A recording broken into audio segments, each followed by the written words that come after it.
Ya, berbagai informasi akan mengisi Sindo Today hari ini pemirsa, namun kita awali dari informasi yang pertama, di mana dari Kabupaten Waikanan, Lampung. Detasemen Polisi Militer 2 Lampung menggelar rekonstruksi kasus penembakan 3 polisi saat menggerebek judi sabung ayam. Dari rekonstruksi terungkap, oknum anggota TNI Kopda Basarsyah telah dijadikan tersangka ini melakukan penembakan menggunakan senjata laras panjang yang dibawa dari rumah.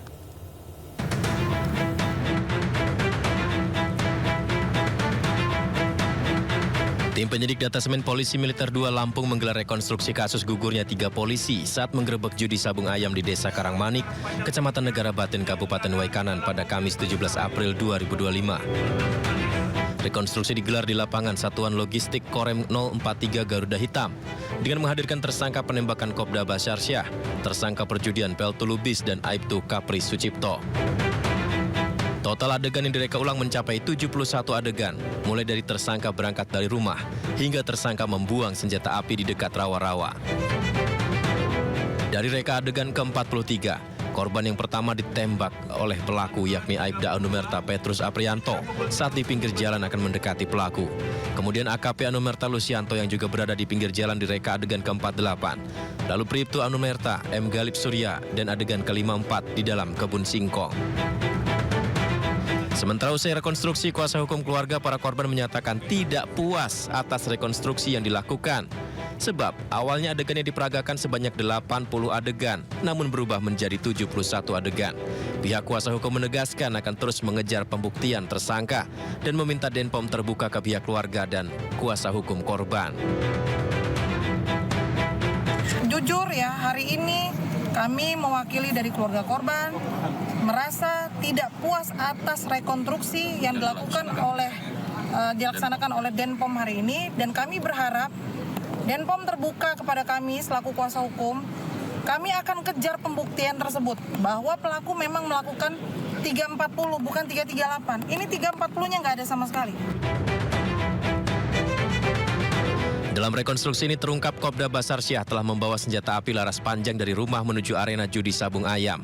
Aksi penembakan dilakukan pelaku saat digerebek anggota Polres Waikanan dan Polsek Negara Batin. Dari Bandar Lampung, Andres Afandi, iNews melaporkan. Pemirsa, pedagang diresahkan maraknya peredaran uang palsu di pasar tradisional Playen di Gunung Kidul, Yogyakarta. Uang palsu tersebut diterima pedagang dalam transaksi harian. Palsu. Ini juga palsu.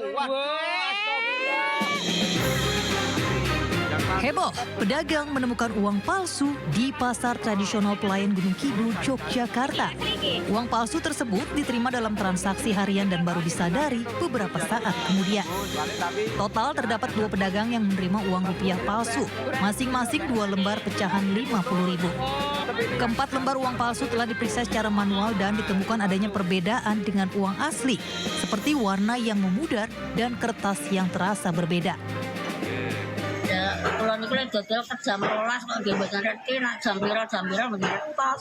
Jadi siapa yang bawa uangnya itu nggak tahu?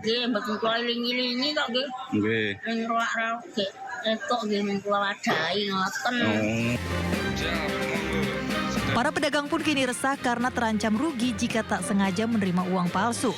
Meski tidak membuat laporan resmi, mereka berharap pihak terkait turun tangan memberantas peredaran uang palsu ini.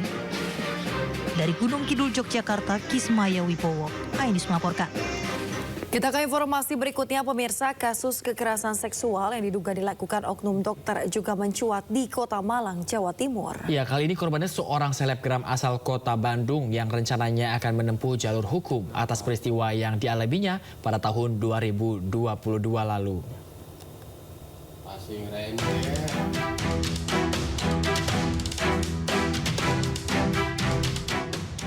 Seorang selebgram asal Kota Bandung berinisial Q mengunggah kronologi dugaan pencabulan yang dilakukan oknum dokter di salah satu rumah sakit di Kota Malang, Jawa Timur.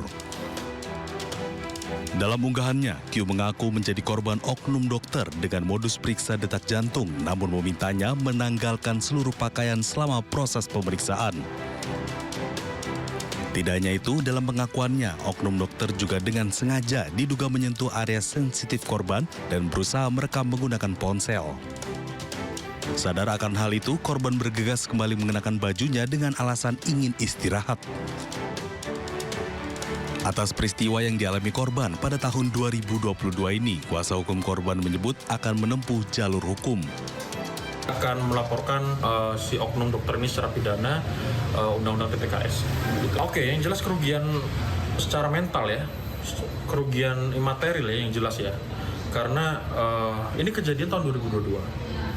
Tahun 2022 sampai sekarang udah 3 tahun. Bayangkan bagaimana rasanya, bagaimana trauma yang dihadapi korban selama 3 tahun ini memendam karena takut untuk speak up.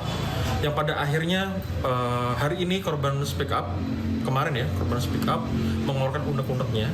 Jadi saya bisa membayangkan bagaimana keresahan yang dialami korban selama ini 3 tahun ini. Sementara itu, Ikatan Dokter Indonesia menyebut akan memberikan sanksi tegas jika pelaku terbukti bersalah. Ya, kami akan mengikuti norma hukum pidana, perdata, disiplin, dan etika profesi. Hari ini kami masih akan rapat, karena baru munculnya kan tadi pagi ya.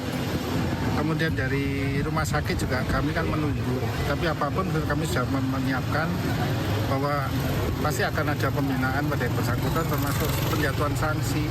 Dasarnya malah norma itu tadi. Kita norma hukum kita punya harus diikuti. Kasus pencabulan yang diduga dilakukan seorang oknum dokter diduga terjadi di salah satu rumah sakit ternama di Kota Malang, Jawa Timur. Kasus ini mencuat setelah unggahan akun Instagram korban viral di media sosial. Pemirsa, terkait kasus dugaan pelecehan yang dilakukan oknum dokter di sebuah rumah sakit ternama di Kota Malang, polisi sudah mengetahui dan mempelajari kronologisnya. Ya, namun polisi masih menunggu laporan korban terkait dugaan pelecehan seksual yang telah dipostingnya di media sosial hingga viral. Ini kami dari Polresta Malang Kota, khususnya unit PPA Satreskrim Polres Malang Kota masih melakukan penyelidikan untuk mengetahui kebenaran tentang berita viral tersebut. Dan saat ini masih dilakukan penyelidikan siapa korban yang menjadi kasus adanya dugaan kasus pelecehan seksual. Pemirsa, Wakil Menteri Kesehatan Dante Saxono Harbuwono mengecam keras aksi pelecehan seksual yang dilakukan oknum sejumlah dokter. Ya, Kemenkes pun akan memberikan sanksi berat bagi pelaku, diantaranya dengan mencabut surat izin praktek. Cederai sumpah dokter. Sumpah dokter kan memberikan pelayanan. Dari zaman dulu saya juga dokter, saya juga belajar kedokteran. Jadi saya tahu bagaimana kita dididik etika untuk menjalankan profesi ini. Apalagi kalau ada kegiatan-kegiatan yang bersifat asusila, maka nanti ini akan ditindaklanjuti tidak hanya dari aspek etikanya, tetapi akan ditindaklanjuti dari aspek hukum dan aspek legalitas aturan-aturannya.